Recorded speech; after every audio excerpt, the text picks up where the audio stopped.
Hello दोस्तों, आपके अपने चैनल एसजी नॉवल वर्ल्ड में आप सबका स्वागत है। ऐसे ही रोचक स्टोरी के लिए चैनल को सब्सक्राइब जरूर कर लीजिए। आइए अब एपिसोड कंटिन्यू करते हैं।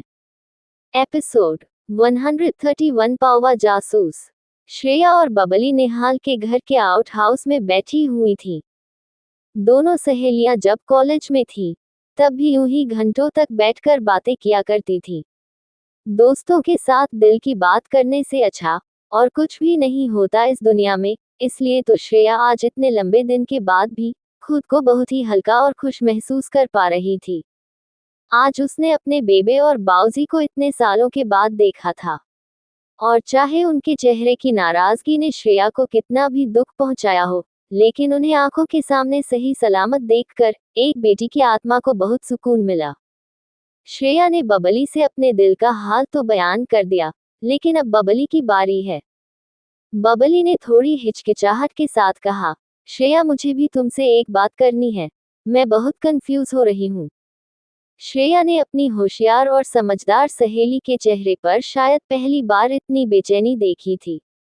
श्रेया ने बबली के हाथ पर हाथ रखकर उसे किसी भी अच्छी बुरी बात कहने की ताकत देते हुए कहा, क्या हुआ भविका, सब ठीक तो है? वेल एक्चुअली वो अर्नव है ना? अर्नव का नाम सुनकर श्रेया ने चौंकते हुए कहा, अर्नव? क्या किया उसने अब? बबली ने झट से सिर हिलाते हुए कहा, नहीं, ऐसी कोई बात नहीं है। असल में निहाल और तुम्हारे चक्कर में अर्नव और मैंने पिछले दिनों काफी समय साथ में बिताया, लेकिन मैंने कभी सोचा भी नहीं था कि वो मुझसे अपने प्यार का इजहार कर बैठेगा। ये सुनकर श्रेया एकदम हैरान रह गई।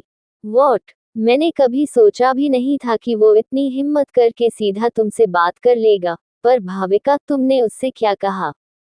क्या तुम्हारे दिल में भी उसके लिए कोई फीलिंग्स हैं? ये कहते ही श्रेया ने ध्यान दिया कि इस बात को सुनते ही बबली का चेहरा लाल होने लगा, और फिर बबली ने झिझकते हुए कहा, नहीं श्रेया, मैंने ऐसा कभी नहीं सोचा। असल में रोहन से शादी टूटने और हमारा डिवोर्स होने के बाद से मैं रिलेशनशिप जैसी चीज से बहुत दूर भागती रही हूँ। ये सुनते ही श्रेया ने एक बार फिर बबली का हाथ पकड़ लिया, और बबली ने उसकी तरफ देखकर आगे कहा, तुम्हें पता है श्रेया, जब रोहन ने मुझसे रिश्ता तोड़ा था, मैंने जिंदगी में उतना टूटा हुआ कभी महसूस नहीं किया था। पहली बार दिल टूटने की वजह से मैंने अपने आंसुओं को रो रो कर सुखा लिया था। फिर भी आज उस बात की याद से ही मेरा दिल भर आता है। इतना कहकर बबली ने अपनी पलकें झपकाते हुए खुद को संभाला। तभी श्रेया ने बबली के चेहरे की तरफ देखते हुए बड़ी नरमी से कहा, पर भाविका, अर्नव रोहन नहीं है। और तुम्हारी बातें सुनकर मुझे ऐसा लग रहा है कि शायद उसने तुम्हारे मन में भी कुछ दबे हुए जज्बातों को एक बार फिर जगा दिया है। क्या मैं गलत समझ रही हूँ? बबली की आंखें भले ही लाल थीं, लेकिन श्रेया की बात सुनकर वो हल्का सा मुस्कुराते हुए बोली, नहीं, तुम गलत नहीं समझ रही। और ऐसा कहकर बबली और श्रेया दोनों ही मुस्कुराने लगे। फिर बबली सीरियस होते हुए बोली, देखो बात यह है कि मैंने अर्नव को कभी उस नजरिए से देखा नहीं था। इनफैक्ट कई सालों से मैंने तो किसी को भी उस नजरिए से नहीं देखा। लेकिन जिस नजाकत और समझ से अर्नव ने मुझसे अपने दिल की बात कही, और जिस तरह वो मुझे इज्जत देता है, पता नहीं क्यों लेकिन मेरा दिल अपने आप धड़कने लगा है। हालांकि इसका मतलब ये नहीं है कि मैं भी उससे प्यार करने लगी हूँ। बस बात ये है कि जब से तुम वंश के साथ चंडीगढ़ लौटी हो, तुम्हें वंश के साथ खुश देखकर मुझे एक परिवार की कमी महसूस होने लगी है। जो बॉन्ड तुम और वंश शेयर करते हो, उससे ज्यादा प्यार भरा रिश्ता मैंने जिंदगी में देखा ही नहीं है। ये सुनकर श्रेया ने मुस्कुराकर अपनी सहेली की खुशी में हामी भरते हुए कहा, तो फिर क्या सोचा है तुमने अर्नव और अपने बारे में? श्रेया के चेहरे पर एक्साइटमेंट देखकर बबली ने उसकी टांग खींचने की कोशिश करते हुए कहा, अब एग्जैक्टली तो नहीं पता कि मैं क्या करने वाली हूँ। हाँ, लेकिन ये बात तय है कि जिस तरह से तुमने निहाल को रिजेक्ट किया ना, उस तरह से मैं अर्नव को रिजेक्ट नहीं कर पाऊंगी। बबली के ताने को सुनकर श्रेया ने मुंह बनाते हुए कहा, अब तुम फिर से मत शुरू हो जाना, रणविता मासी की तरह। तुम लोगों को समझ में क्यों नहीं आ रहा? मेरी और निहाल की बात बहुत अलग है। हम एक दूसरे के साथ जुड़ना नहीं चाहते थे, बस जुड़ गए हैं। इनफैक्ट जुड़ क्या गए, हम उस पेचीदा गांठ की तरह एक दूसरे से जबरदस्ती बंधे हैं जिस पर सालों की जंग लग गई है। हम तो शायद एक दूसरे से कभी बात तक नहीं करते, अगर ऐसा करना हमारे बस में होता तो।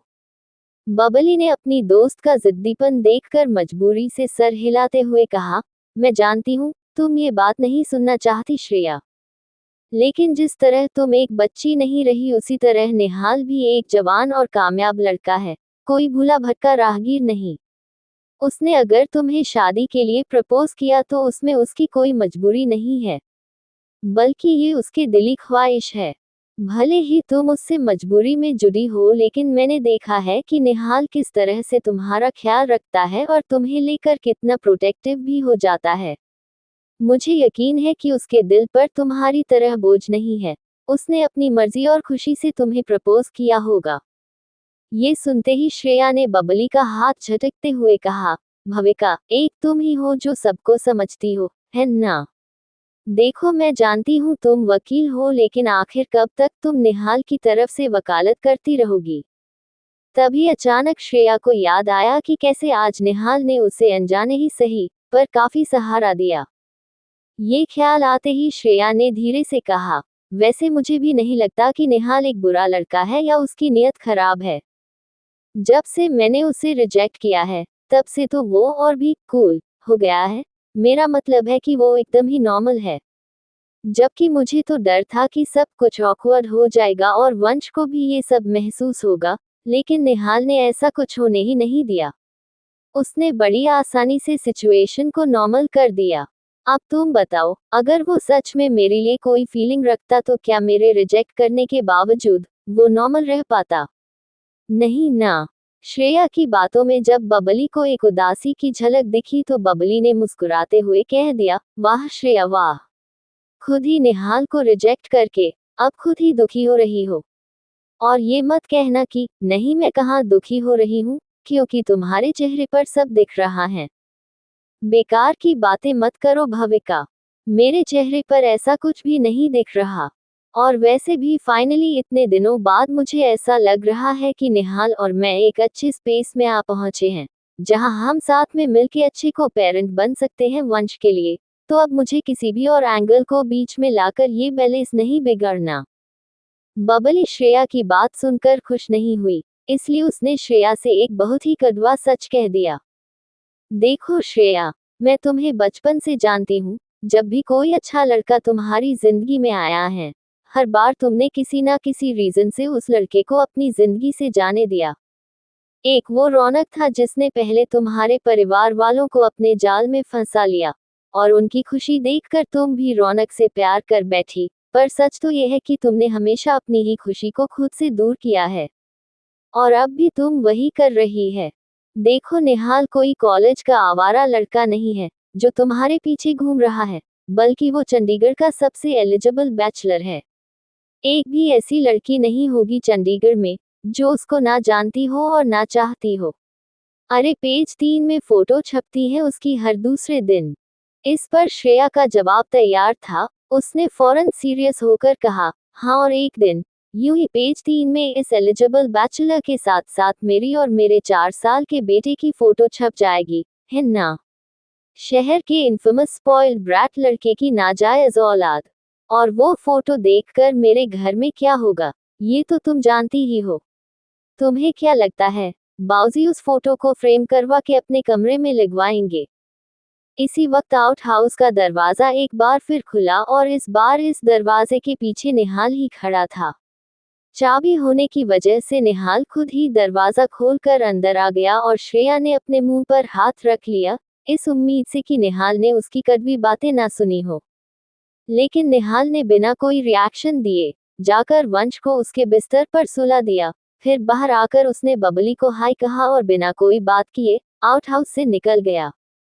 श्रेया को ना जाने क्यों अब अपनी कही हुई बातों पर अफसोस हो रहा था। क्या उसने निहाल के साथ कुछ ज्यादा ही बदतमीजी कर दी थी? खैर, दूसरी तरफ सुबह सुबह रौनक ने अपने ऑफिस में एक ऐसे आदमी को बुलाया जो चंडीगढ़ के हर इंसान की खबर रखता है। ये एक प्राइवेट इन्वेस्टिगेटर था जिसका नाम था मनोज पहुआ। मनोज को अपने सामने बिठाकर रौनक ने उसे एक काम देते हुए कहा, एक लाल गाड़ी है। मुझे ठीक से उसकी नंबर प्लेट तो नहीं देख पाए, लेकिन उस गाड़ी के पीछे एक स्टिकर लगा हुआ था, जिस पर आग जैसा कुछ बना हुआ था। मुझे इस गाड़ी के मालिक का पता चाहिए मनोज, और वो भी जल्द से जल्द। मनोज ने अपने सामने रखी गरम चाय की प्याली को उठाते हुए चाय की लंबी चुस्की लेते हुए जवाब दिया, क्या सर आप भी? आप चिंता मत करो, मैं आपका काम एक ही दिन में कर दूंगा। हाँ, ये बात अलग है कि आपने जिस स्टिकर के बारे में बताया, वैसे स्टिकर तो बतेरे भरे पड़े हैं चंडीगढ़ में। अगर आपको कुछ और याद हो उस गाड़ी के बारे में तो बहुत अच्छा होगा। ये सुनते ही रौनक ने गुस्सा करते हुए मनोज के सामने से उसकी चाय की प्याली को हटाते हुए कहा, लगता है आजकल बड़े आसान काम मिलने लगे हैं तुझे मनोज। अगर सब कुछ याद होता तो मैं खुद ही ढूंढ लेता ना उस गाड़ी को। इतने सारे पैसे तुझे क्यों देता? ये सुनते ही मनोज झेप गया और उसने मस्का लगाते हुए रौनक से कहा, सर आप मुझे गलत मत समझो, मैं तो आपका सेवक हूँ। मुझे पता है, आप मुझे बहुत सारा काम और बहुत सारे पैसे देते हो, तो चिंता की कोई बात तो है ही नहीं ना सर। मैं बस झट से उस लाल गाड़ी और उसके ओनर की सारी डिटेल आपके पास ले आऊंगा। इतना कहकर मनोज ने थोड़ा झिझकते हुए आगे कहा, वैसे बुरा ना मानो तो एक और सवाल पूछ लूं सर? मनोज की आवाज में काफी हिचकिचाहट थी। ये जिस इंसान को हम ढूंढ रहे हैं, आपके हिसाब से ये कोई लड़की थी या कोई लड़का? मनोज ने ये कहते हुए एक बार में ही अपनी चाय की प्याली से एक बड़ी चुस्की मार ली। उसे डर था कि बिना वार्निंग के एक बार फिर उसकी चाय की प्याली उससे छिन सकती है। पर रौनक ने कुछ सोचते हुए उसके सवाल का जवाब दे दिया, मेरे हिसाब से ये कोई अमीर आदमी है। हो सकता है कि वो अधेड़ उम्र का हो, लेकिन इतना पक्का है कि उसके पास बहुत पैसे हैं। ये सुनते ही मनोज ने खुशी से सर हिलाया और बची हुई चाय पीते हुए बोला, बहुत बढ़िया सर, चंडीगढ़ में बहुत कम अधेड़ उम्र के आदमी होंगे जिनके पास लाल रंग की गाड़ी होगी। इसलिए इस आदमी को ढूंढना खास मुश्किल नहीं होना चाहिए। पर मनोज की बात सुनकर रौनक को डाउट हुआ, इसलिए उसने झट से कहा, नहीं नहीं, सिर्फ किसी बूढ़े को नहीं ढूंढना है। उसकी उम्र तो मेरा सिर्फ एक अंदाजा है। तू हर लड़के की गाड़ी भी चेक कर लेना। हो सकता है वो एक जवान लड़का ही हो, कुल मिला के चाहे कोई भी हो, मुझे उसका नाम और पता चाहिए। मिल जाएगा सर, क्यों टेंशन लेते हो आप? आज तक आपका कोई काम खराब किया है मैंने, जो इस बार करूंगा? टॉप की इंफॉर्मेशन लाऊंगा मैं आपके लिए, देखना। Don't worry. रौनक ने अब मनोज की बात की परवाह ना करते हुए उससे बड़ी बदतमीजी से कहा, हाँ हाँ ठीक है, चलो अब तुम निकलो यहाँ से। मुझे और भी काम है, और जल्द से जल्द मेरा काम करके मुझे फोन करना। ये सुनते ही मनोज भी नमस्ते करके उठ खड़ा हुआ और सीधा रौनक के ऑफिस से निकल गया। भले ही रौनक मनोज को काम देता था, लेकिन मनोज उसकी बिल्कुल इज्जत नहीं करता। मनोज के चले जाने के बाद अपने केबिन में बैठा रौनक गुस्से में अपनी अगली चाल की प्लॉटिंग करने लगा। एक बार अगर उसे पता लग गया कि श्रेया किसके साथ एक नया रिश्ता बना रही है, तो उसके लिए भी श्रेया को ब्लैकमेल कर पाना काफी आसान हो जाएगा। और एक बार श्रेया को ब्लैकमेल कर लिया तो उसके साथ वो और क्या क्या करेगा, इन सभी चीजों की तैयारी रौनक ने अच्छे से कर ली थी। एपिसोड 132 राज खुल जाएगा। जब से निहाल और श्रेया एक ही घर में रहने लगे थे, तब से वंश का शेड्यूल वो दोनों आपस में बांटकर मैनेज भी करने लगे थे। निहाल अपने ऑफिस के किसी बड़े प्रोजेक्ट में बिजी होने के बावजूद वंश को दिन में एक बार पार्क में घुमाने जरूर ले जाया करता था और दिन का एक खाना तो हर हाल में उसी के साथ खाता था। श्रेया और निहाल के बीच में शादी या रिश्ते को लेकर अब कोई बात नहीं हो रही थी, लेकिन दोनों एक दूसरे के आसपास बहुत कंफर्टेबली रहने लगे थे। जब श्रेया बिजी होती तो निहाल या मोनिका वंश की जिम्मेदारी उठा लेते। इस तरह से तो श्रेया का भी काम काफी आसानी से आगे बढ़ रहा था। वैसे भी उसे जल्द से जल्द नताशा का प्रोजेक्ट खत्म करने की चाह थी। वहीं मल्होत्रा कोठी में हुए तमाशे के बाद से नताशा ने श्रेया से थोड़ी दूरी बनाई हुई थी। मन ही मन नताशा ये उम्मीद करने लगी थी कि श्रेया जल्द से जल्द चंडीगढ़ छोड़ के चली जाए, लेकिन अब उसे अपने प्रोजेक्ट से निकालना नताशा को अपनी ही कमजोरी लग रही थी। दूसरी तरफ एक दिन गुजर गया था, लेकिन प्राइवेट इन्वेस्टिगेटर लगाने के बावजूद रौनक को अब भी ये पता नहीं चल पाया था कि आखिर उसकी एक्स वाइफ श्रेया की जिंदगी में वो नया मर्द कौन है। रौनक को ये बात काफी परेशान कर रही थी। जितना श्रेया उससे दूर जाती, रौनक के मन में उसे पाने की इच्छा उतनी ही बढ़ जाती। वो आजकल अपनी शादी की तैयारी करने की जगह दिन रात श्रेया के बारे में सोचता रहता है। जाहिर सी बात है कि रौनक की मंगेतर नताशा को इस बारे में बिल्कुल खबर नहीं है।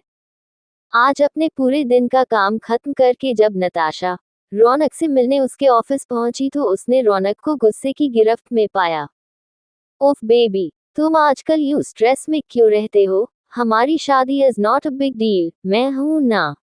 सारे अरेंजमेंट्स तो वैसे भी मैं ही देख रही हूं। तुम अपना स्ट्रेस लेवल प्लीज थोड़ा कम करो, वरना मैं वीर जी से कहकर तुम्हें उस विपश्यना सेंटर में भिजवा दूंगी जहां तुम्हारी ताई जी गई हुई हैं। रौनक ने नताशा की बात का जवाब देना भी जरूरी नहीं समझा और उसके पास से उठकर अपने केबिन के कबर्ड में कुछ ढूंढने लगा। ये देखकर नताशा ने एक बार फिर रौनक का मूड अच्छा करने की कोशिश करते हुए कहा, अच्छा बेबी, हमें एक और जरूरी बात डिस्कस करनी है, और वो है हमारा हनीमून। मुझे तो अच्छे से याद है कि जब हमारा रिश्ता शुरू हुआ था तभी तुमने कहा था कि तुम मुझे मालदीव्स लेकर जाना चाहोगे, एक ऐसी जगह जहां कोई भी नहीं आ सकता। तो क्यों ना हम मालदीव्स का प्लान फाइनल कर दें? वैसे भी बाऊजी को ही सारी बुकिंग करनी है, तो इसलिए वो भी मुझसे बार बार पूछ रहे हैं। तो क्या कहते हो? लेकिन रौनक ने ठीक से नताशा की बात सुनी तक नहीं थी, इसलिए उसने बेमन से कहा, जो तुम ठीक समझो नताशा। अब छोटी छोटी बातों पर तुम मुझसे इतने सवाल पूछने मत लग जाओ। ये सुनकर नताशा ने ऊंची आवाज में कहा, छोटी बात? हमारा हनीमून डेस्टिनेशन कोई छोटी बात है? नताशा को रौनक के एब्सेंट माइंडेड होने का एहसास हुआ, तो उसने रौनक का हाथ पकड़कर उसे अपने पास खींचते हुए कहा, क्या तुम बिल्कुल भूल चुके हो उन दिनों को रौनक, जब तुमने मुझे ना जाने कितने सपने दिखाए थे? हमारी शादी ऐसी होगी, हमारा घर वैसा होगा, हम हनीमून पर कहाँ जाएंगे? तब तो तुम इन सभी बातों को इतना हल्के में नहीं लेते थे, तो फिर आज क्या हो गया? नताशा को यूं फ्रस्ट्रेट करके रौनक उसके मन में शक नहीं डालना चाहता था, इसलिए उसने नताशा को बहलाते हुए कहा, नताशा तुम जानती हो कि तुम्हारी चॉइस ही मेरी चॉइस है, इसलिए तो हनीमून और शादी से जुड़े सारे फैसले मैंने तुम पर छोड़ रखे हैं। इसलिए तुम इन चीजों को संभाल लो और मैं तुम्हारी बहन को संभालता हूँ, ताकि वो हमारे रिश्ते में कोई भी प्रॉब्लम ना ला पाए। इस बात से चिढ़ते हुए नताशा ने कहा, नो रौनक, मैं नहीं चाहती कि तुम या मैं श्रेया पर ध्यान देकर एक भी मिनट वेस्ट करें। मैं तो ये भी सोच रही हूँ कि क्यों ना हम उसे हमारे प्रोजेक्ट से निकाल दें और किसी नए इंटीरियर डिजाइनर को हायर कर लें। हाँ, यही ठीक रहेगा, मैं आज ही ये फाइनल कर लेती हूँ।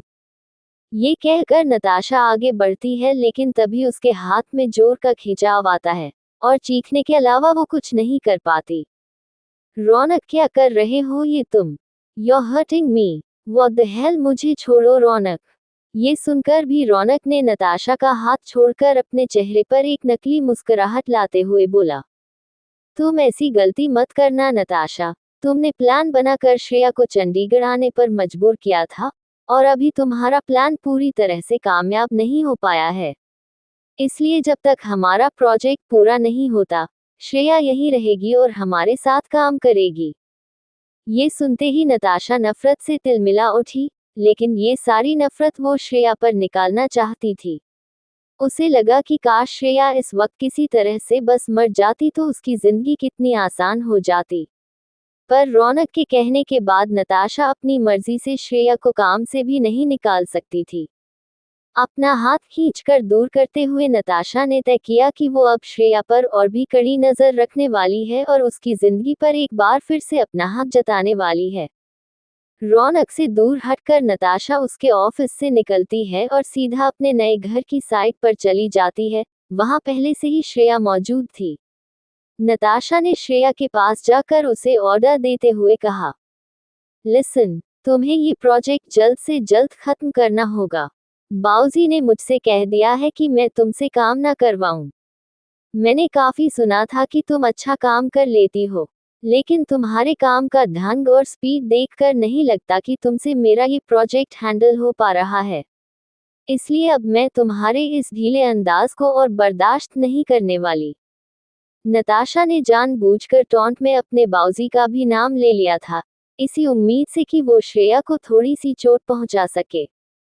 श्रेया को तो बुरा लगना ही था, लेकिन अगर आज यहाँ 5 साल पहले वाली श्रेया खड़ी होती तो वो जरूर आंसू बहा देती। लेकिन आज की श्रेया एक ताने का करारा जवाब देना सीख चुकी था। इसलिए अपने हाथ में पकड़ी फाइल्स को आगे बढ़ाते हुए उसने उन्हें नताशा के हाथ में रख दिया और बोली, मेरा काम तुमने ही डिले कर रखा है नताशा। हर दूसरे दिन तुम कोई ना कोई नया चेंज लेकर मेरे पास आ जाती हो। टाइम तो तुमने मेरा वेस्ट किया है, इसलिए तुम्हें मुझे धमकी देने की जरूरत नहीं है। या तो बिना किसी इंटरफेरेंस के मुझे अपना काम करने दो, वरना इन फाइल्स में हर कमरे का डिटेल डिजाइन है। क्यों ना तुम ही इंटीरियर डिजाइनिंग कर लो अपने इस राजमहल की। मैं तुमसे और तुम्हारे इस घर से दूर रहकर भी खुश हूँ। बुरा तो मुझे सिर्फ इस बात का लगता है कि ना जाने तुम्हें मेरी किस बात से इतना बुरा लग गया कि तुम आज तक मुझे अपनी बहन नहीं मान सकी हो। ये सुनकर नताशा की बोलती बंद हो गई। वही श्रेया नताशा के हाथों में फाइल्स छोड़कर अपनी गाड़ी की तरफ जाने लगी। ये देखते ही नताशा को जैसे अपने हाथ में हो रहे दर्द की याद आ गई, जो कुछ देर पहले ही रौनक ने दिया था और साथ में दी थी एक धमकी भी। नताशा ने अपने हाथ से फाइल्स को जमीन पर फेंकते हुए कहा, तुम जैसी इंसान बहन कहलाने के लायक ही नहीं है। अब अपना ड्रामा बंद करो और जल्दी से जल्दी अपना काम खत्म करो। मैं तुम्हें फायर नहीं कर रही हूँ, और अगर तुमने ये प्रोजेक्ट बीच में छोड़ दिया तो कॉन्ट्रैक्ट के मुताबिक मैं तुमसे और तुम्हारी कंपनी से इस घर को तैयार करने का पूरा पैसा वैसे भी निकलवा लूंगी। अंडरस्टूड। ये कहकर नताशा घर के अंदर चली गई, पर श्रेया को भी इस तरह के ब्लैकमेल से बहुत गुस्सा आ रहा था। उसे समझ में ही नहीं आया कि वो अपना काम किस तरह जारी रखे। उसने फाइल्स उठा तो ली, लेकिन फिर अपनी गाड़ी में बैठकर साइड से निकल गई। जब तक नताशा वहां रहेगी तब तक वैसे भी श्रेया कोई भी काम सही से नहीं कर पाएगी। श्रेया को जाता देख नताशा ने आज खुद श्रेया को फॉलो करने का फैसला किया। कुछ ही दूर जाने के बाद श्रेया अपनी गाड़ी से उतरी और वो निहाल के ऑफिस में जा पहुंची। उसे एक बड़े म्यूजिक लेबल के ऑफिस के अंदर घुसता हुआ देखकर नताशा हैरान हो गई और उसने श्रेया का पीछा करना शुरू किया। वही श्रेया निहाल के केबिन के अंदर दाखिल हुई और उसने वंश को वहां एक बड़ी सी कुर्सी पर बैठा पाया। उसे देखकर श्रेया हैरान होते हुए बोली, वंश क्या हुआ आपको? मुझे तो प्ले स्कूल वालों ने फोन ही नहीं किया, ये बताने के लिए कि आपकी तबीयत खराब है। वंश ने अपनी मम्मा के माथे पर उभर आई चिंता की लकीरों को अपनी छोटी सी उंगलियों से सहलाते हुए कहा। वंश को बी ने काट लिया मम्मा। ये कहकर वंश ने अपने दूसरे हाथ के फूले हुए अंगूठे को दिखाया। वंश का अंगूठा सूजा हुआ था और उसकी आंखें भी लाल थी। ये जाहिर था कि वंश काफी रो चुका था और अभी अभी उसका रोना बंद हुआ था। वंश के हाथ की चोट को देखते ही श्रेया ने सबसे पहले निहाल पर सवालों की बरसात कर दी। तुमने लोहा घिसा इसके हाथ पर? कोई क्रीम लगाई है क्या? बच्चों की क्रीम अलग आती है, तुम्हें पता भी है। उन्हें अडल्ट्स वाली दवाई नहीं दी जा सकती। तुम्हें मुझे पहले ही कॉल करना चाहिए था, निहाल। श्रेया को यूं परेशान देखकर जहां निहाल को उसकी चिंता का अंदाजा हो रहा था, वहीं श्रेया की बातों से ऐसा भी लग रहा था जैसे वो निहाल पर किसी तरह का इल्जाम लगा रही हो। इस बात पर चिढ़ते हुए निहाल बोला, ओ हेलो श्रेया, तुम वंश की मॉम हो, लेकिन मैं भी उसका डैड हूँ। मुझे पता है क्या करना है या क्या नहीं। मैंने लोहा भी रब किया और फिर उसे सीधा डॉक्टर के पास भी ले गया। आई मीन पीडियाट्रिशियन के पास, जिसने वंश को बहुत अच्छी दवाई दी है। सिर्फ यही नहीं, उसके बाद वंश और मैंने आइसक्रीम भी खाई, जिससे वंश का सारा दर्द ऑटोमेटिकली दूर हो गया है ना वंश। इतना सुनकर वंश ने एक बड़ी सी मुस्कुराहट के साथ निहाल को हाई फाइव दे दिया।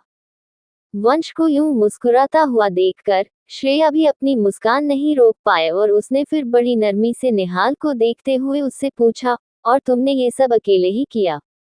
अकेले कहाँ? वंश था ना मेरे साथ। वंश ने अब अपने डैड को देखकर बड़ी मासूमियत से कहा, डैड लगता है मम्मा भी सैड हैं। हमें मम्मा को भी आइसक्रीम खिलानी चाहिए, फिर वो भी वंश की ही तरह हैप्पी हो जाएंगी। इस पर श्रेया ने वंश के गालों पर किस करते हुए कहा, नहीं वंश, मैं तो बस आपको ठीक देखकर ही हैप्पी हूँ। अब क्यों ना मैं आपको घर ले चलूं? आपके डैड भी फिर अपना काम फिनिश कर सकते हैं। नहीं, मुझे डैड के साथ मजा आ रहा है मम्मा। उनका ऑफिस कितना अच्छा है। और वो आंटी भी बहुत अच्छी हैं, उन्होंने मुझे कैंडी भी दी। लेकिन तभी निहाल ने भी श्रेया का साथ देते हुए कहा, वंश, मम्मा की बात मानने से मना नहीं करते। कभी कभी उनकी बात मान भी लेते हैं। ओके, अब आप घर जाओ, मैं आपसे इवनिंग में वैसे भी मिलूंगा ना, राइट? इस पर वंश ने पूछा, प्रॉमिस डैड, क्या आप मुझे आज रात को स्टोरी सुनाओगे? Of course my boy. इतना कहकर निहाल ने वंश को अपनी गोद में उठा लिया और फिर श्रेया से कहा, चलो मैं तुम दोनों को गाड़ी तक छोड़ के आता हूँ। पर श्रेया ने इस बात के लिए मना कर दिया, क्यों? मेरे 2 पैर हैं, 2 हाथ हैं, मैं वंश को अकेले लेकर जा सकती हूँ। आई एम श्योर कि तुम बिजी होगे। तुम्हें यूं गाड़ी तक ड्रॉप करने की शिवलरी दिखाने की जरूरत नहीं है निहाल, वी विल बी फाइन। ये सुनकर निहाल श्रेया को अजीब तरह से देखता है, जैसे उसे श्रेया की बात समझ ही नहीं आए, और वो बोला, यार तुम मॉडर्न लड़कियों की प्रॉब्लम क्या है? शिवलरी से तुम्हारी दुश्मनी क्यों रहती है? शिवलरी दिखाओ तो प्रॉब्लम, नहीं दिखाओ तो प्रॉब्लम। और वैसे भी ये मैं शिवलरी के लिए नहीं कर रहा हूँ, बस 5 मिनट और मुझे वंश के साथ मिल जाएंगे इसलिए कर रहा हूँ, और मैं तुमसे इस बात की परमिशन भी नहीं मांग रहा हूँ। इतना कहकर निहाल अपने केबिन के दरवाजे की तरफ बढ़ता है और धड़ से दरवाजा बंद करके बाहर निकल जाता है। श्रेया भी समझ गई कि उसे निहाल को एक पिता होने के नाते अपना हक जताने पर टोकने की जरूरत नहीं थी। पर श्रेया के लिए ये चिंता वाली बात नहीं थी। दरअसल उसकी असली चिंता की वजह नीचे खड़ी नताशा थी। नताशा ने पिछले 20 मिनट से अपनी गाड़ी को निहाल के ऑफिस के ठीक सामने पार्क कर रखा था, ताकि उसे ऑफिस से निकलता हुआ हर इंसान साफ साफ दिखाई दे। अब नजरें गेट पर टिकाकर वो श्रेया की असलियत जानने के लिए बेताब हो रही थी। अगर उसका अनुमान सही निकला और श्रेया किसी शादीशुदा मर्द के साथ अफेयर करती हुई पाई गई, तो नताशा उसे बदनाम करके एक बार फिर चंडीगढ़ से निकाल कर ही रहेगी। वहीं हर एक कदम के साथ श्रेया अपने बेटे वंश के साथ और एक अनजाना रिश्ता निभाते हुए निहाल के साथ उसकी ऑफिस बिल्डिंग के गेट की तरफ बढ़ रही थी, इस बात से अनजान कि उसकी पोल किसी भी वक्त खुल सकती है। एपिसोड 133 हाँ या ना। नताशा ने श्रेया के अफेयर का सच जानने के लिए एक ऑफिस के बाहर काफी देर तक इंतजार किया था। उसे ये तो नहीं पता था कि ये निहाल का ऑफिस है, लेकिन उसे यकीन था कि श्रेया जरूर उस इंसान से मिलने जा रही होगी जिसके साथ उसका नया नया रिश्ता जुड़ा है। वहीं लिफ्ट से बाहर निकल रही श्रेया ने अपने सामने चल रहे निहाल और अपने बेटे वंश को देखा। श्रेया को ये अंदाजा भी नहीं था कि उसका सीक्रेट, यानी वंश और निहाल अब एक सीक्रेट न रह जाने के खतरे में है। वो तो मुस्कुराती हुई इस बिल्डिंग से बाहर अपनी गाड़ी की तरफ बढ़ रही थी। अगर नताशा ने निहाल और वंश को श्रेया के साथ देख लिया तो वो जरूर ये सच अपने बाऊजी और बेबे के सामने इस तरह पेश करेगी कि श्रेया का अपने परिवार से रिश्ता जिंदगी भर के लिए बिल्कुल खत्म हो जाएगा। पर नताशा के लिए भी ये जिंदगी कहाँ आसान होने वाली थी। ऐन वक्त पर एक दूसरी गाड़ी ने ना जाने कैसे नताशा की गाड़ी को पीछे से आकर जोर से धक्का मार दिया।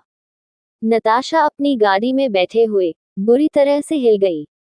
हालांकि उसे चोट नहीं लगी, लेकिन उसका जी बुरी तरह घबरा गया।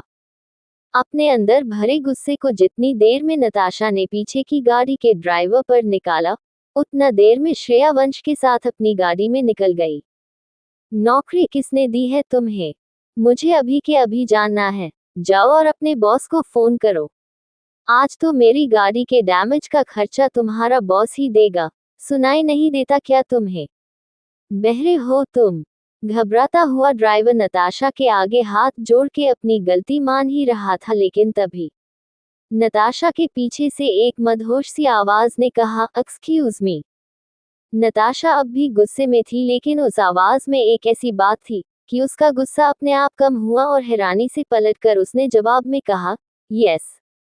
उसके सामने एक बहुत ही हैंडसम आदमी खड़ा हुआ था। ये नताशा की निहाल के साथ पहली मुलाकात थी। What's the problem? मैं देख सकता हूँ कि आपकी गाड़ी बहुत ज्यादा डैमेज हुई है, लेकिन वो बेचारा आपसे माफी भी तो मांग रहा है। आप उससे इतना रूड क्यों हो रही हैं? ये सुनकर नताशा का गला सूख गया। निहाल वाकई में बहुत ही अट्रैक्टिव और चार्मिंग था। नताशा ने खुद को याद दिलाया कि वो रौनक की मंगेतर है, लेकिन फिर भी उसके चेहरे से मुस्कान जा नहीं रही थी। शर्माते हुए नताशा ने कहा, देखिए आप सही कह रहे हैं। ये मुझसे माफी जरूर मांग रहा है, लेकिन इसने कुछ गलत किया है तो उसे डैमेज का भुगतान भी तो करना पड़ेगा ना। अब ये तो बेचारा एम्प्लॉय है, इसलिए मैं उसे उसके बॉस को बुलाने के लिए कह रही हूँ। निहाल के चेहरे की अकड़ को देखकर नताशा अब और शर्मा गई और बोली, ओह, क्या आप ही इस गाड़ी के ओनर हैं? Oh wow, what a coincidence. मैं नताशा हूँ, Natasha Malhotra, nice to meet you. Natasha की टोन में इस तरह का बदलाव देखकर निहाल भी कंफ्यूज हो गया। उसने अब अपने ड्राइवर को देखकर कहा, तुम गाड़ी पार्क कर दो और मैडम की गाड़ी हमारे वर्कशॉप पर ले जाकर पूरी तरह से ठीक करवा लो।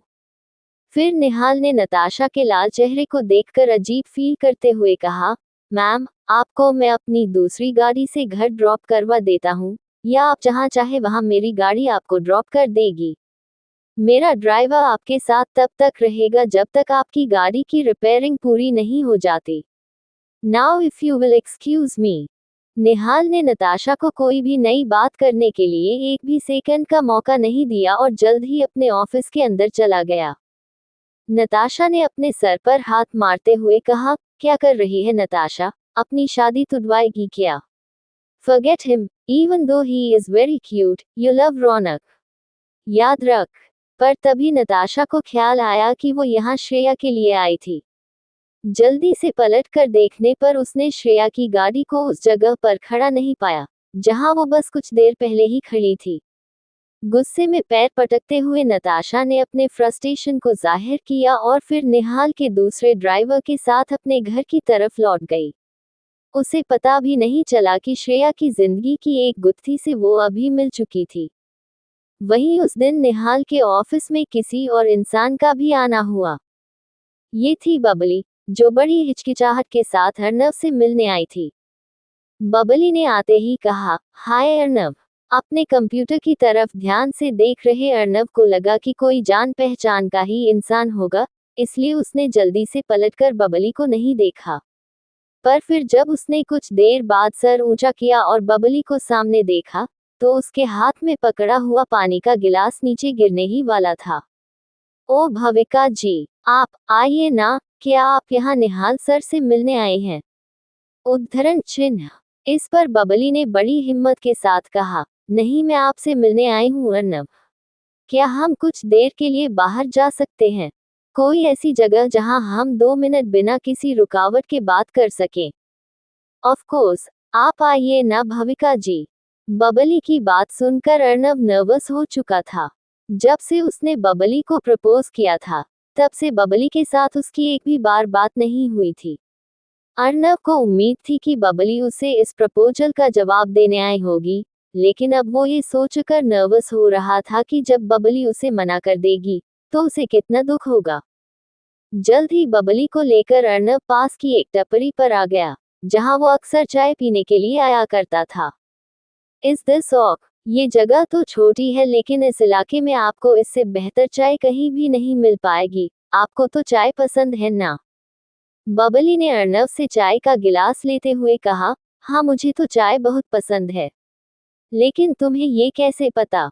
अर्नव का चेहरा फिर से लाल हो गया और उसने कहा, नहीं, वो मैंने आपको अक्सर चाय के साथ देखा है ना। अच्छा, हर बात को नोट करते हो तुम। देखो अर्नव, मैं यहाँ तुम्हारे प्रपोजल का जवाब तुम्हें देने आई हूँ। मुझे लोगों को यूं लटका के रखना अच्छा नहीं लगता, सीधे साफ शब्दों में बातें कर लेना ही बेहतर है। बबली की डांट जैसी बात सुनकर अर्नव ने खुद को आने वाले रिजेक्शन के लिए तैयार कर लिया और बोला, हाँ, आप अपनी बात मुझसे खुलकर कह सकती हैं। वैसे भी आपका जो भी फैसला होगा वो मुझे मंजूर ही होगा। मैं आपको बिल्कुल भी परेशान नहीं करना चाहता हूँ। बबली ने अर्नव के चेहरे की नर्वसनेस को पढ़ लिया था, इसलिए उसने उसे आश्वासन दे दिया, रिलैक्स अर्नव, इतना ड्रामेटिक बनने की जरूरत नहीं है। बात तो सिर्फ इतनी है कि बबली वैसे तो अपने मन की बात कहने के लिए ही यहाँ आई थी, लेकिन अब जब बात कहने का समय आ गया तो अपनी रिहर्स की हुई स्पीच उसे बिल्कुल भी याद नहीं आ रही थी। एक लॉयर होने के नाते उसकी यादाश्त वैसे तो गजब की थी, लेकिन इस वक्त उसे सिर्फ ब्लैंक महसूस हो रहा था। वो क्या है कि मैंने सोचा है, मतलब वैसे तो मैंने सोचा नहीं था, लेकिन अब आई मीन उद्धरण चिन्ह। हिचकिचाहट बबली की सोच को जैसे गोलियों से छलनी करती जा रही थी। अर्नव से बबली की ये हिचकिचाहट देखी नहीं गई, क्योंकि उसे बबली को हमेशा कॉन्फिडेंट देखने की आदत थी। इट्स ओके भविका जी, मैं जानता हूँ कि आप मुझे मना करने आए हैं, इसलिए इस तरह घबरा रही हैं, लेकिन आपको घबराने की जरूरत नहीं है। मैं संभाल लूंगा अपने आप को। मतलब मैंने तो खुद को संभाल भी लिया है। मेरी मॉम मुझसे पूछ ही रही थी कि क्या वो मेरे लिए किसी लड़की को ढूंढ लाएं। मैंने तो उन्हें हाँ भी कह दिया, इसलिए आप मेरे बारे में चिंता मत करो। आपका रिजेक्शन सुनकर मैं देवदास जैसा नहीं बन जाऊंगा। प्रॉमिस, मैं मूव ऑन कर लूंगा और आपको ब्लेम भी नहीं करूंगा। दरअसल बबली यहाँ अर्नव को हाँ कहने आई थी। उसे अपने दिल का राज बताने आई थी। उससे कहने आई थी कि उसका दिल प्यार में बुरी तरह टूटा है, लेकिन फिर भी वो अर्नव के साथ एक नई शुरुआत करके रिस्क लेना चाहती है। वो अर्नव के प्यार को अपना लेना चाहती है। और भी कई बातें थी बबली के मन में, लेकिन अब वो बातें जैसे एकदम से गुम हो गईं। बबली को अचानक से बड़ी गर्मी लगने लगी और उसे समझ में ही नहीं आया कि वो अब आगे क्या कहे। What do you mean कि तुम मुझे ब्लेम नहीं करोगे? मैंने ऐसा कुछ किया ही नहीं है कि तुम मुझे ब्लेम कर सको। हर नए शब्द के साथ अर्नव देख पा रहा था कि कैसे बबली बिखरती जा रही है। उसने बबली के लिए चिंता जताते हुए कहा, नहीं, वही तो मैं भी कह रहा हूँ भविका जी, कि मैं आपको बिल्कुल भी ब्लेम नहीं करूंगा। आपने कुछ गलत नहीं किया है, सिर्फ मुझे रिजेक्ट ही तो कर रही हैं आप। अब इसमें आपकी क्या गलती है? ऐसा तो नहीं है ना कि आपसे प्यार करने से पहले मैंने आपसे परमिशन मांगी थी। तो ठीक है, वो क्या कहते हैं, सब रब दा खेल है। बबली और अर्नव अब बिल्कुल खामोश हो गए और एक दूसरे को चुपचाप देखने लगे। बबली का मन पूरी तरह से खराब हो गया। कुछ दिन पहले ही अर्नव ने उसे बहुत स्पेशल फील करवाया था, जैसे कि वो बबली के बिना रह नहीं सकता। लेकिन आज वो कह रहा है कि उनकी बात नहीं बनने पर वो यूं ही किसी भी लड़की से अरेंज मैरिज कर लेगा। बबली निराश हो गई थी।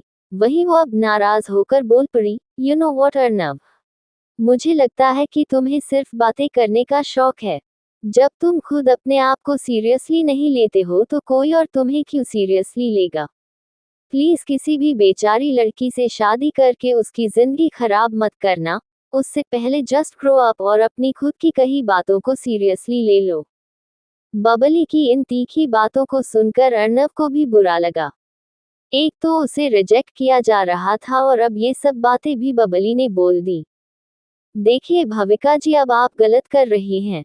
मैं आपसे पोलाइट हो रहा हूँ, इसका मतलब ये नहीं कि आप मुझे किसी रोड साइड रोमियो की तरह ट्रीट करें।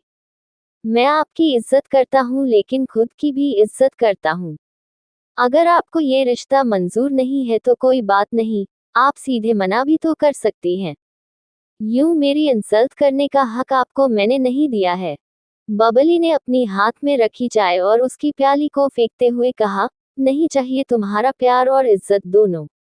तुम्हें गलतफहमी हो रही है अगर तुम्हें लग रहा है कि तुम मुझे इज्जत दे रहे हो। मुझे यहाँ आना ही नहीं चाहिए था, और ना ही तुम पर भरोसा करना चाहिए था। You know what, bye. और अगली बार अगर तुम मुझे सामने से आते हुए देख लो ना तो पलट के किसी और डायरेक्शन में चले जाना, समझे? और इसी के साथ बबली पलटकर दूर जाने लगी। तो अर्नब ने भी गुस्से से अपनी चाय को फेंकने की कोशिश की, लेकिन तभी उसे एहसास हुआ कि वो इस टपरी में अक्सर आया जाया करता था और यहाँ उसे पहचानने वाले लोग अब उसे घूर रहे थे। अपने टूटे हुए दिल के साथ अर्नब अपने गुस्से को भी छुपाता हुआ एक बार फिर अपने काम पर लौट गया। दिल टूटने का सिलसिला चंडीगढ़ के इस हिस्से में कल भी जारी था और आज भी चल ही रहा था। शाम को जब निहाल घर पहुंचा तब तक वंश को थोड़ा सा बुखार आ चुका था। इसकी वजह से वंश में खेलने कूदने की हिम्मत नहीं थी और वो बस बिस्तर पर लेटा हुआ उदास पड़ा था। निहाल ने एक प्यारी सी फिल्म चलाते हुए वंश का ध्यान उसके अंगूठे के बाइट और बुखार से दूर करने की कोशिश की। क्योंकि श्रेया दोपहर से ही वंश की केयर करने में लगी हुई थी, इसलिए अब श्रेया को भी मौका मिल गया कुछ देर बाहर जाकर सांस लेने का। श्रेया कुछ गुनगुनाते हुए आउट हाउस के बाहर वाले लॉन में घूम रही थी, जब मोनिका शेरगिल की लंबी सी गाड़ी गेट से घुसते हुए घर तक आई। मोनिका एक पार्टी से लौट रही थी और काफी अच्छे मूड में भी लग रही थी। पहले तो उन्होंने श्रेया को देखा ही नहीं, लेकिन जब मोनिका की नजर श्रेया पर पड़ी तो वो श्रेया के पास आ गई और बोली, हाय श्रेया, क्या बात है, तुम थोड़ी टायर्ड लग रही हो। वैसे तो तुम बहुत यंग हो, लेकिन कभी कभी जब मैं तुम्हें टेंशन में देखती हूँ तो तुम बिल्कुल मेरी सास निहाल की दादी की तरह लगती हो। वो भी जिंदगी भर टेंशन ही लेती रहती थी। उन्हें इतना स्ट्रेस में देखकर ही मैंने तय किया था कि मैं अपनी जिंदगी में काफी एंजॉय करूंगी। And see, that's what I am doing. Shreya ने मुस्कुराकर मोनिका की बात पर हामी भरते हुए कहा, आपकी बातें और मेरी रणविता मासी की बातें बिल्कुल सेम हैं। लेकिन मैं बस परेशान हूँ क्योंकि वंश की तबीयत कुछ ठीक नहीं है। ये सुनते ही मोनिका की भी भौहें अब खींच गईं। क्यों, क्या हुआ है वंश को? दोपहर को तो बस एक भी बाइट ही देखा था मैंने उसके हाथ में। हाँ, लेकिन उस बाइट की वजह से अब फीवर भी आ गया है। उफ, तुम एक मॉडर्न माँ हो श्रेया। आज की डेट में हमारे पास इतनी इन्फॉर्मेशन है। डॉक्टर वीडियो कॉल पर अवेलेबल है और ऐसे समय पर फीवर आना बहुत कॉमन है। तुम्हें बस रिलैक्स करने की जरूरत है। कल सुबह तक वंश ठीक भी हो जाएगा। वैसे निहाल कहाँ है? क्या वो भी पैनिक कर रहा है? श्रेया ने इस बात पर आउट हाउस की खिड़की के पास जाकर देखा तो पाया कि वंश और निहाल दोनों ही खूब हंस रहे थे। ये देखकर अपने आप ही श्रेया के चेहरे पर स्माइल आ गई और मोनिका ने इस मुस्कान को देखकर पूछा, तुम मेरे बेटे से प्यार करती हो? आई कैन सी इट, तुम्हारी आंखों में सब दिखता है। एपिसोड 134। कैसी ये पहेली? मोनिका शेरगिल श्रेया की तरफ एकटक देख रही थी। श्रेया को देखकर मोनिका को अपनी खुद की जिंदगी याद आ रही थी। एक जवान लड़की थी मोनिका उर्फ सोनिया, जो एक अच्छे परिवार में बड़े ही प्यार से पली थी, लेकिन उस प्यार की कीमत भी उसने चुकाई थी। जब उसके पिता ने एक सौदे की तरह उसका रिश्ता शेरगिल परिवार में कर दिया था। अपने बेटे निहाल के जन्म के बाद मोनिका ने जिंदगी का काफी समय उसी की देखभाल में बिता दिया था और अपने आप को वो कहीं भूल गई थी।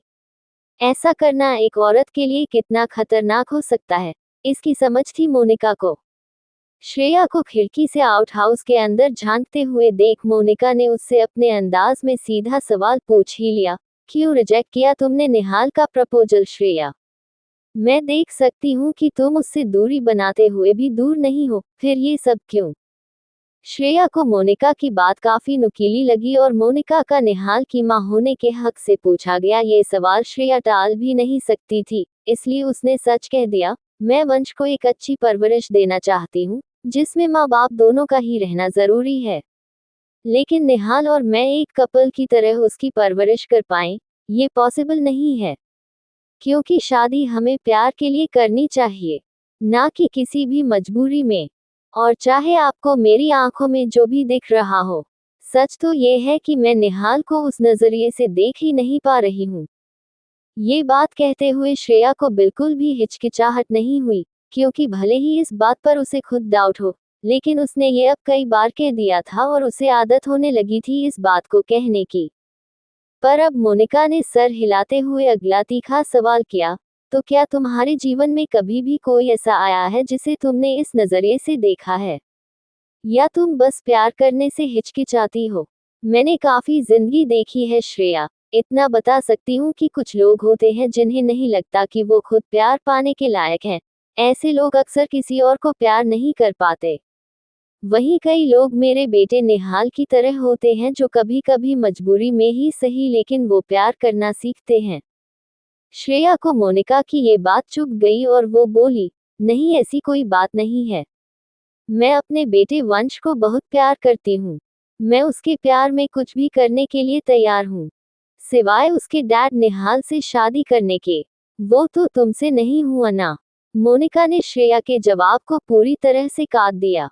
श्रेया जो अब तक अपनी सच्चाई मोनिका के सामने रखने की कोशिश कर रही थी, उसने अब अपनी नजरें चुराते हुए कहा, नहीं निहाल से शादी मैं इसलिए नहीं कर रही हूँ क्योंकि यूं जबरदस्ती शादी कर लेना हम दोनों के बीच और भी दरारें ला सकता है। और घर में झगड़े होना किसी भी बच्चे के लिए अच्छा नहीं होता। इसलिए ये फैसला भी मैंने वंश के लिए ही लिया है। मोनिका ने श्रेया की इस बात को सुनकर अपना सर हिलाया और फाइनली उसकी बात मानते हुए कहा, हाँ ये बात तो सच है कि घर में झगड़ा होना किसी भी बच्चे के लिए अच्छा नहीं है। ऐसा कहकर मोनिका ने खुद भी आउट हाउस की खिड़की से अंदर झांकते हुए अपने बेटे को देखा। मोनिका की आंखों में दुख साफ साफ दिख रहा था। श्रेया ने इस मौके को पाते ही मोनिका से वो सवाल पूछा जिसके बारे में सोचकर वो खुद परेशान थी। वैसे मोनिका आंटी एक बात पूछूं? क्या आपको पता है कि निहाल को रात में ठीक से नींद नहीं आती? एक दिन वो गलती से आउट हाउस में ही सो गया था। तब रात को वो कुछ बड़बड़ाने लगा, जैसे डरा हुआ हो। मैंने उसे काफी खौफ में देखा, जैसे वो कोई बुरा सपना देख रहा हो। क्या ये उसके लिए एक आम बात है? श्रेया के सवाल से मोनिका परेशान हो गई और ये उनके चेहरे पर ही दिख रहा था। उनकी भौहें खींच गई थी, आंखों में नमी आ गई थी और साथ ही उनके होंठ कुछ कांप से गए। कुछ देर तक उनकी पूरी तरह से चुप्पी बंध गई थी। पर फिर मोनिका ने श्रेया की आंखों में देखकर पूछा, क्या उसे अगली सुबह ये सब याद था? श्रेया ने मना करते हुए कहा, नहीं उसे कुछ भी याद नहीं था। लेकिन मैंने उसे याद दिला दिया। मैंने उसे बताया कि वो किस तरह से परेशान लग रहा था। और फिर आगे क्या कहा निहाल ने तुम्हें? कुछ भी नहीं। मैंने जब उसे सब बताया तो वो काफी डिफेंसिव हो गया।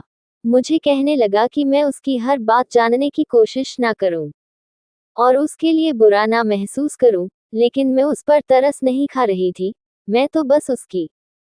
इतना कहकर श्रेया रुक गई और कुछ झिझक के साथ आगे श्रेया ने कहा, मुझे उसकी परवाह है। श्रेया की इस बात को सुनकर मोनिका को जैसे राहत मिली। उसने श्रेया की परवाह को समझते हुए कहा, मैं देख सकती हूँ कि तुम्हें उसकी परवाह है, और ये देखकर मुझे बहुत खुशी भी मिलती है। देखो श्रेया निहाल को सब एक प्लेबॉय की तरह जानते हैं, क्योंकि उसके रिश्ते बहुत कम समय के लिए जिंदा रहे हैं। लेकिन इसमें उसका दोष नहीं है। दरअसल आज तक कोई भी उसे पूरी तरह एक्सेप्ट नहीं कर पाया है। और ऊपर से लाइफ बहुत अनफेयर रही है मेरे बेटे के साथ। उसे अपने हक की चीजों को पाने के लिए भी हमेशा लड़ाई करनी पड़ी है। अब देखो ना, आज भी वो वंश के हक के लिए लड़ रहा है। अब ऐसे इंसान को चैन की नींद कैसे आएगी? लेकिन उसकी नींद की बीमारी के बारे में मैं तुमसे कुछ कहूँ, वो ठीक नहीं होगा। आई एम श्योर किसी दिन वो खुद तुमसे अपनी सच्चाई शेयर करने के लिए तैयार होगा। बस उसे थोड़ा वक्त लग सकता है। और मैं उसे अच्छे से समझती हूँ। किसी अनजान इंसान के साथ कंफर्टेबल हो जाना इतनी आसान बात भी नहीं है। सच कहूँ तो आई एम ग्लैड कि तुमने इस शादी से मना कर दिया। अक्सर जल्दबाजी में ऐसे फैसले लेकर हम खुद ही खुद के साथ गलत कर जाते हैं। ये कहकर मोनिका ने श्रेया के कंधे पर किसी दोस्त की तरह हाथ रखा। श्रेया को भी मोनिका की बातों से काफी कंफर्ट मिला और उसे लगा जैसे वो निहाल की माँ से नहीं, बल्कि अपनी किसी दोस्त से बात कर रही है। चलो अब मैं काफी एग्जॉस्ट हो गई हूँ। I should rest. मैं तुमसे कल मिलूंगी और हाँ डोंट वरी, वंश सुबह तक बिल्कुल ठीक हो जाएगा। श्रेया ने मुस्कुराते हुए गुड नाइट कहा और मोनिका को जाते हुए देखा। मोनिका के चेहरे पर अब भी एक चिंता की लकीर बनी हुई थी। शायद श्रेया की बातों ने उन्हें कुछ भूली हुई चीजें याद दिला दी थी। जब मोनिका अपने कमरे में लौटी तो उनके माथे से पसीना बह रहा था। उनकी धड़कन तेज हो गई और उन्हें याद आ गए वो दिन जब निहाल एक टीनेज बच्चा था और उसका स्लीपिंग डिसऑर्डर शुरू ही हुआ था। अक्सर वो रात को चिल्ला पड़ता था और हर रात निहाल की चिंता करते हुए मोनिका भी जागी रहती थी। उन रातों की चीख जैसे अब भी मोनिका के कानों में गूंज रही थी, इसलिए उन्होंने अपने ही हाथों से अपने कानों को बंद कर दिया, जैसे किसी तरह के शोर को रोक रही हो। जब उनकी सांस एक बार फिर नॉर्मल हो गई तब उन्होंने अपना फोन उठाया और एक कॉल किया। डॉक्टर, मुझे रिफिल चाहिए अपनी दवाइयों की, आप प्लीज सारी दवाइयां कल ही मेरे घर भिजवा दीजिए। फोन पर मिले जवाब से मोनिका को खुशी हुई और थोड़ी राहत भी मिली। उन्होंने फोन काट कर टीवी चालू किया ताकि उनके दिमाग के अंदर का शोर कुछ कम हो सके। वहीं जगदीप मल्होत्रा अपने कोठी में बैठे शादी के नए कार्ड्स की गिनती कर रहे थे। शादी को 1 महीना था, लेकिन अब भी कुछ कार्ड रिश्तेदारों तक पहुंच नहीं पाए थे। जगदीप को वो पल याद आ रहे थे जब 5 साल पहले उन्होंने अपने हाथों से रिश्तेदारों के घर जाकर शादी के कार्ड उन्हें दिए थे। तब श्रेया की शादी होने वाली थी, लड़का यही था। शायद यही कारण था कि इस बार के कार्ड्स देने में जगदीप कुछ पीछे रह गए थे। उनकी पत्नी जमुना ने भी शादी की सभी तैयारियां कर तो ली थी, लेकिन उन्होंने अपने लिए नए कपड़े और नए गहने नहीं लिए थे। पिछली बार खरीदे हुए सामान को वो ऐसे पहन रही थी जैसे इन्हें न पहनने से कोई पाप हो जाएगा। जगदीप और जमुना दोनों ही इस शादी के दिन के नजदीक आने से थोड़े सहमे हुए थे, जैसे इस बार भी कुछ गलत हो जाएगा। इस बात का डर था उन्हें। तभी नताशा घर लौट आई। बाऊजी, क्या बात है, आप आज फैक्ट्री नहीं गए? मैं तो खुद वहां जाने वाली थी आपसे मिलने, लेकिन चलो अच्छा हुआ आप यहीं मिल गए। क्या बात है पुत्र, तू भला मुझे क्यों ढूंढ रही थी?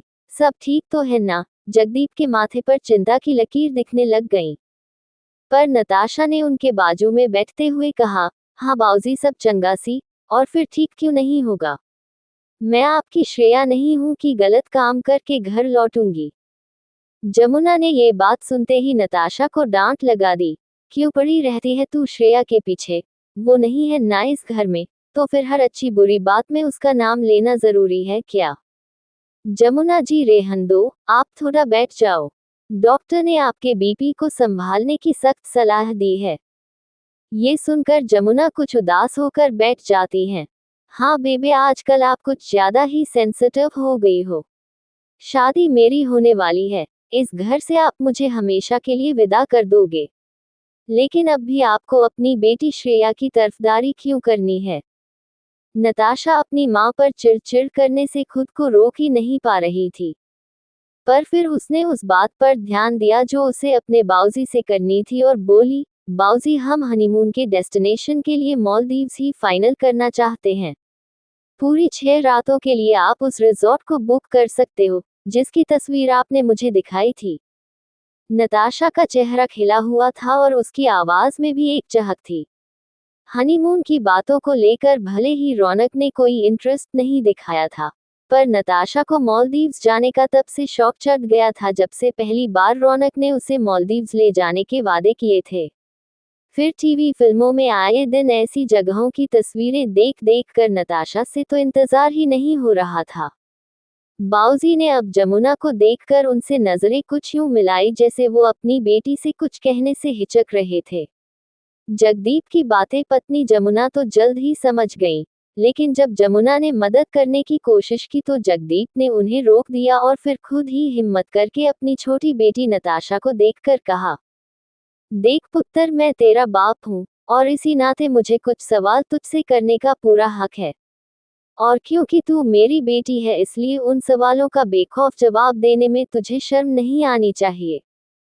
नताशा ने महसूस किया कि उसके घर का माहौल एक बार फिर संगीन हो गया है, लेकिन नताशा समझ ही नहीं पा रही थी कि इसका उससे क्या लेना देना है, जब तक उसके बाऊजी ने उससे अगला सवाल ना पूछ लिया। पुत्र जी, मुझे ये बता, क्या तू सच में रौनक नाल ब्याह करना चाहती है? क्या इस शादी से तू खुश रहेगी, या कहीं तेरे मन में इस रिश्ते को लेकर कोई शक या कोई मजबूरी तो नहीं छुपी हुई है? शादी में अब भी कई हफ्ते बचे हुए हैं पुत्र। अगर कोई भी ऊंच नीच हो तो तू हमें बता सकती है। तेरी बेबे और मैं बाकी सबको संभाल लेंगे। रौनक को भी और उसके परिवार को भी हम देख लेंगे। तुझे उनका सामना करने की भी जरूरत नहीं होगी। बस तू अपना सच मुझे बता। अपने बाऊजी को या अपनी बेबे को बता। ये बात कहकर जमुना और जगदीप दोनों ही काफी उम्मीद से नताशा को देखने लगे। वहीं नताशा को लग रहा था जैसे उसे सांस ही नहीं आ रही है। उसका गला सूख रहा हो और किसी ने कमरे के सारे पंखे और आंख बंद कर दिए हों। एपिसोड 135 क्या सही क्या गलत। कोई और हो ना हो, नताशा अपनी शादी को लेकर काफी एक्साइटेड थी। बचपन से उसने सपना देखा था कि उसका खुद का एक परिवार होगा। कोई राजकुमार उसे उसकी बेबे और बाऊजी की बोरिंग जिंदगी से और अपनी सौतेली बहन की जहरीली नजरों से दूर ले जाएगा। बस इतना ही ख्वाब देखते हुए वो बड़ी हो गई थी। और जब से उसे रौनक मिल गया, उसने इस ख्वाब के अलावा और किसी भी बारे में सोचा ही नहीं। इसलिए अपने बाऊजी की बात सुनकर नताशा काफी शॉक्ड हो गई। कि गल कर रहे हो आप बाऊजी? आपसे किसने ये कहा है कि मुझे शादी नहीं करनी? क्या श्रेया ने आपके कान भरे हैं? उद्धरण चिन्ह। ये सुनकर जगदीप मल्होत्रा हैरान रह गए। भला श्रेया उनके कान क्यों भरेगी? नहीं पुत्र, ऐसी कोई भी गल नहीं है। तेरी बेबे और मैं तो बस तेरे बारे में चिंता कर दे हैं। हमारी बेटी की शादी हो, वो खुश रहे, ऐसा कौन माँ बाप नहीं चाहेंगे? नताशा ने इस पर झुंझलाते हुए कहा। नहीं, आप झूठ कह रहे हो। कोई तो बात हुई है बाऊजी। इतने दिनों में आपने मुझसे ऐसा कभी भी नहीं कहा। लेकिन एक दिन के लिए श्रेया इस कोठी में क्या लौट आई, आप मेरी होने वाली शादी पर शक करने लगे। मैं उसकी तरह नहीं हूँ बाऊजी। मैं शादी को बहुत सीरियसली लेती हूँ और मुझे ये शादी करनी है। जमुना ने अब बीच में नताशा को टोकने की कोशिश करते हुए कहा। तेरे बाऊजी क्या कह रहे हैं सुन तो ले। पुत्र, हम तेरे दुश्मन नहीं हैं, बस तेरी मर्जी जानना चाह रहे हैं। बाऊजी ने भी अब नताशा को अपने पास बुलाकर शांति से बिठाया और बोले। बात इतनी सी है पुत्र कि तू बचपन से ही बहुत चंचल रही है। हालांकि तुझे हमेशा पता होता है कि तुझे क्या चाहिए, लेकिन फिर भी तेरा दिल मासूम है और कई बार गलत और सही के बीच का अंतर पहचान नहीं पाता। ऐसे में किसी और का इस बात का फायदा उठा लेना काफी आसान हो जाता है। इसलिए तेरे बारे में सोचकर ही मैं तुझसे पूछ रहा हूँ कि क्या तू रौनक से शादी करने के लिए पूरी तरह तैयार है? क्योंकि अगर ऐसा नहीं है, तो तेरी बेबे और मैं दोनों ही तेरा साथ देंगे इस शादी को तोड़ने में। अब जमुना ने भी आकर अपनी बेटी के बालों को सहलाते हुए कहा। तू मेरी प्यारी बच्ची है नताशा। भले ही तुझ में कितना भी गुरूर हो और पिछले सालों में मैंने कितनी बार भी तुझे टोका हो, लेकिन मैं ये जानती हूँ मेरी बच्ची कि तू दिल की बहुत अच्छी है। लेकिन रौनक ने उस दिन तेरे बाऊजी से जिस तरह बातें की थी, वो मुझे बिल्कुल भी पसंद नहीं आया। यूं बदतमीजी से बात करने वाले लोग कभी भी ठीक से इज्जत देना नहीं जानते, ना अपने से बड़ों को और ना ही अपनी पत्नी को। और तू तो जानती है ना कि तेरे बाऊजी ने हमेशा तुझे क्या सिखाया है। अपना सर ऊपर करके रहना, हमेशा सबसे ज्यादा इज्जत खुद की करना। इसलिए तेरे बाऊजी से ज्यादा शायद मैं इस होने वाली शादी को लेकर चिंता में हूँ। अब जगदीप ने एक बार फिर अपनी बात रखते हुए कहा। समाज की चिंता नहीं कर रहा हूँ मैं पुत्र, बस चाहता हूँ कि तू एक बार अच्छे से सोच ले कि तुझे आखिर क्या चाहिए। क्योंकि जिसमें तेरी खुशी है, उसी में हमारी भी खुशी है पुत्र। और मैं खुद तुझसे वादा करता हूँ कि अगर सोचने के बाद भी तेरा फैसला यही रहा, तो मैं तेरे अलावा किसी और की नहीं सुनूंगा। तेरी शादी तेरी मर्जी से ही होगी पुत्र। सच कहो तो अपने माँ बाप की बातों को सुनकर नताशा 2 पल सोचने के लिए सोच में पड़ जाती है। शादी करके इस घर को छोड़ देना उसकी एक जिद थी, लेकिन पिछले कुछ दिनों से रौनक ने नताशा को ऐसा महसूस करवाया था जैसे नताशा के लिए रौनक के दिल में जरा सा भी प्यार नहीं है। लेकिन नताशा इस सच को झुठला देना चाहती थी। इसलिए अब भी वो एक पल से ज्यादा रुकी नहीं, न ही उसने ये सोचने की कोशिश की कि सही क्या है और क्या गलत। रौनक उसका जुनून था और उसके पागलपन का एक हिस्सा भी।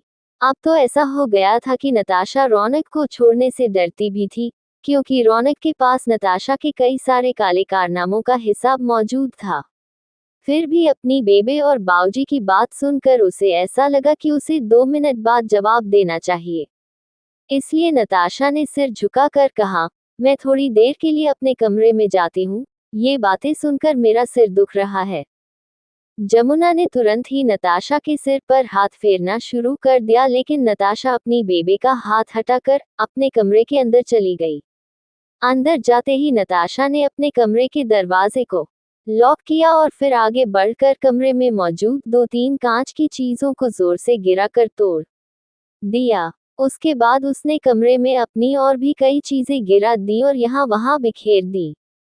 उसका गुस्सा फूट के बाहर आ रहा था और रोके नहीं रुक रहा था। तभी नताशा को ऊपर की एक अलमारी में एक ऐसी चीज दिखी जिसे देखकर उसे बहुत हैरानी हुई। इस ऊपर की अलमारी में श्रेया की शादी का वही लहंगा लटका हुआ था जिसे उसने उस रात रौनक से शादी करते वक्त पहना था। गुस्से में नताशा ने उस लहंगे को निकाल दिया और जमीन पर फेंका। फिर उसका गुस्सा और भी बढ़ गया। तब जाकर नताशा ने एक बड़ा कदम उठाया। नताशा ने अपने बाथरूम में उस जोड़े को ले जाकर बाथटब में डाला जो बिल्कुल सूखा था, और ऐसा करने के बाद उसने इस लहंगे को आग लगा दी। सुलगता हुआ ये पुराना जोड़ा कुछ ही मिनटों में भस्म होने लगा। बाथरूम में चारों तरफ धुआं ही धुआं भर गया था और साथ ही ये धुआं नताशा की आंखों में भी जा रहा था। लेकिन नताशा तब तक उस बाथरूम से हिली नहीं जब तक उसका फोन ना बज उठा। एक ही बार में नताशा ने फोन उठा लिया, पर फिर जब उसे अगली तरफ से रौनक की आवाज सुनाई दी, तब बेबी कह के नताशा बिखर गई।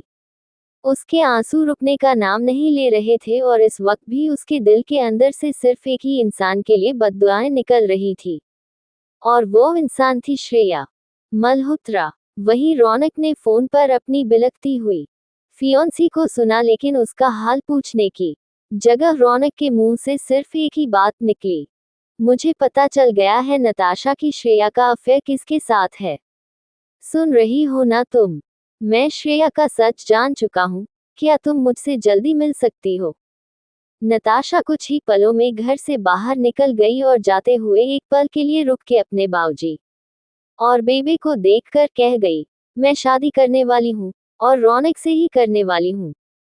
यही फाइनल है बाऊजी, आप भी इसी बात को फाइनल कर दो और अब ये बचे हुए कार्ड भी उनके हकदारों के पास पहुंचा दो। शादी को अब ज्यादा समय नहीं बचा है। और हाँ, हनीमून में हम मालदीव्स ही जाएंगे, आप सारी तैयारियां करवा देना।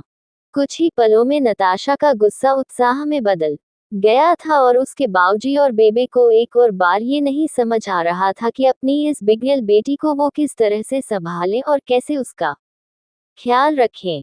जमुना ने जगदीप के हाथ में लस्सी से भरा एक बड़ा गिलास पकड़ाते हुए कहा, मैं तो फिर भी कहूंगी आपको कि उस लड़के पर हमें भरोसा नहीं करना चाहिए। माना पिछली बार गलती अपनी ही कुड़ी की थी, लेकिन इसका मतलब ये नहीं है कि रौनक दूध का धुला हुआ है। जगदीप के माथे पर आई चिंता की लकीर वहीं धरी की धरी रह गई। एक बाप होने के बावजूद आज वो अपने हालतों के सामने खुद को बहुत मजबूर पा रहे थे। वहीं दूसरी तरफ उस दिन श्रेया अपने नाइट वॉक में काफी खो गई थी। ना जाने कितने ख्याल उसके दिमाग में खूब शोर करते हुए घूम रहे थे, उसे नींद ही नहीं आ रही थी। अपनी बेचैनी दूर करने के लिए श्रेया वहीं गार्डन में गोल गोल घूमती रह गई। जब उसने अपनी घड़ी में समय देखा तो पाया कि 12 बजने वाले थे। श्रेया चिंता करते हुए अंदर गई, ना जाने वंश अब तक सोया भी होगा कि नहीं। पर अंदर के कमरे में वंश अपने पिता के सीने से चिपक कर सो रहा था, और निहाल भी वंश को अपनी बाहों के घेर में बंद किए हुए एक चैन की नींद ले रहा था। एक पल के लिए श्रेया मंत्रमुग्ध होकर वहीं रुक गई, और सोते हुए निहाल और वंश को देखकर उसे बहुत चैन मिला। एकदम से उसके मुंह से भी एक उबासी निकली। मुस्कुराते हुए श्रेया ने वंश और निहाल को एक ब्लैंकेट उड़ा दिया। इस पल में श्रेया खुद को बहुत ही लकी महसूस कर रही थी, जैसे कि उसे जिंदगी ने बड़ी खुशी दी है। जब श्रेया निहाल को ब्लैंकेट उड़ाकर उससे दूर हट रही थी, तो एकदम से निहाल की आंख खुल गई। उसने उठते ही श्रेया का हाथ पकड़ के अपने पास खींच लिया। श्रेया भी चौंक गई और फिर निहाल को देखकर बोल पड़ी, नहीं, उठने की जरूरत नहीं है तुम्हें, आज तुम यहीं सो जाओ निहाल, इट्स ऑफ। निहाल गहरी नींद में जा चुका था, इसलिए उसकी आंखें लाल थीं और उसके चेहरे पर एक अजीब सी मदहोशी भी थी। लेकिन इस मदहोशी को तोड़ने की कोशिश करते हुए निहाल ने कहा, नहीं श्रेया, फिर तुम कहाँ सोओगी? नहीं, मैं अपने कमरे में चला जाता हूँ। लेकिन इस बार श्रेया का फैसला फाइनल था। उसने निहाल के दोनों कंधों को पकड़ा और उसे रोकते हुए दोबारा बिस्तर की तरफ धकेलते हुए कहा, नो निहाल, इट्स रियली ऑक, आज मैं भी बिस्तर के दूसरे कोने में सो जाऊंगी। वंश वैसे भी तुमसे यूं चिपक के लेटा हुआ है। मेरे सोने के लिए यहाँ बहुत जगह है, इसलिए अब तुम वापस सो जाओ और किसी भी बात की चिंता मत करो। सिर्फ यही नहीं, श्रेया जानती थी कि जब सुबह वंश उठेगा और श्रेया और निहाल दोनों को ही अपने पास पाएगा तो वो बहुत खुश हो जाएगा और उसकी तबीयत वैसे ही ठीक हो जाएगी। अब श्रेया आकर बिस्तर के दूसरी तरफ सो जाती है। वो लेटकर अपने बालों को वैसे ही फैलाती है जैसा उसे हर रात करने की आदत थी। लेकिन निहाल, जिसकी नींद कुछ देर के लिए खुल गई थी, वो अब श्रेया को देखने लगा। श्रेया ने रात को किस तरह करवट ली और किस तरह बाल फैलाए, ये देखना उसे काफी एक्साइटिंग लग रहा था। श्रेया ने जब एकदम से निहाल को ऐसा करते हुए देखा, तो उसने अपनी बड़ी गोल सी आंखें उसे दिखाईं। ये देखकर निहाल ने कहा, थैंक यू मुझे आज यहीं सोने देने के लिए। इससे ज्यादा बात की तो वापस तुम्हारे कमरे में भिजवा दूंगी तुम्हें। श्रेया ने ये कहते हुए पलटकर आंखें बंद कर ली, पर आंखें बंद करते हुए भी उसके चेहरे पर एक मुस्कान थी। उसका ये कमरा आज कुछ ज्यादा ही भरा हुआ और कंप्लीट लग रहा था और उसका दिल खुश महसूस कर रहा था। यूं ही मुस्कुराते हुए ना जाने श्रेया की कब आंख लग गई। एक पल के लिए तो श्रेया ने सोचा कि वो निहाल से एक बार पूछ ले कि आखिर उसे नींद क्यों नहीं आती है। लेकिन निहाल को यूं आराम से चैन की नींद लेता हुआ देख श्रेया का मन ही नहीं किया कि वो निहाल को किसी भी तरह से स्ट्रेस दे या डिस्टर्ब करे। अगली सुबह श्रेया के कमरे में सूरज की किरणें अपने साथ कुछ ज्यादा ही तपिश लेकर आई थीं। श्रेया ने आंख खोलने से पहले ही अपने बदन को तपता हुआ महसूस किया। एक पल के लिए उसने सोचा कि वंश को हुआ बुखार कहीं अब उसे भी तो नहीं हो गया है। लेकिन जल्द ही उसे समझ में आया कि उसकी ये तपिश कहीं और से ही आ रही है। Good morning. निहाल के चेहरे पर एक लंबी मुस्कान थी। उसके सफेद दांत जैसे इस रोशनी में चमक रहे थे, या शायद ऐसा इसलिए लग रहा था क्योंकि श्रेया निहाल के चेहरे के एकदम पास लेटी हुई थी। झटके से श्रेया निहाल के चेहरे से अपने बाल हटाती है और हैरानी से अपने आसपास देखती है, तो उसे वंश कहीं भी नहीं दिखता। श्रेया ने अपनी मदहोशी से बाहर निकलते हुए पूछा, तुमने मुझे उठाया क्यों नहीं? तुम तो पहले ही उठ चुके थे ना? सुबह सुबह निहाल का चेहरा बहुत ही शांत लग रहा था। उसके हाथ यूं ही उसके साइड में पड़े हुए थे और उसकी शर्ट के 2 बटन खुले हुए थे। आलस में निहाल दूसरी तरफ मुड़ा और उसने सुस्त अंदाज में ही कहा, मैं तो कब का उठ चुका था, लेकिन तुम मेरे इतना करीब इतने चैन से सो रही थी कि मैंने तुम्हें डिस्टर्ब ही नहीं किया। फिर निहाल ने बिस्तर में अपने बगल में हाथ मारते हुए कहा, आओ दोबारा सो जाओ। क्या तुम्हारी नींद पूरी हो गई है? श्रेया को पहले तो शर्म आ गई, लेकिन फिर उसने खुद को संभाल लिया। निहाल और श्रेया सिर्फ दोस्त थे तो एक दूसरे की बाहों में सो जाना, ये कहाँ की दोस्ती थी। और अगर इस दोस्ती की दहलीज ना बनाई जाए तो उनके रिश्ते के मायने बहुत जल्द बदल सकते थे। अपने अगले कुछ शब्द चुनने में श्रेया इसलिए समय ले रही थी क्योंकि उसे निहाल की भी चिंता थी और खुद की भी। बाकी का नेक्स्ट एपिसोड नेक्स्ट पार्ट में कवर करेंगे। कहानी को लाइक शेयर कमेंट जरूर करें और प्लीज लाइक भी जरूर करें। Thank you.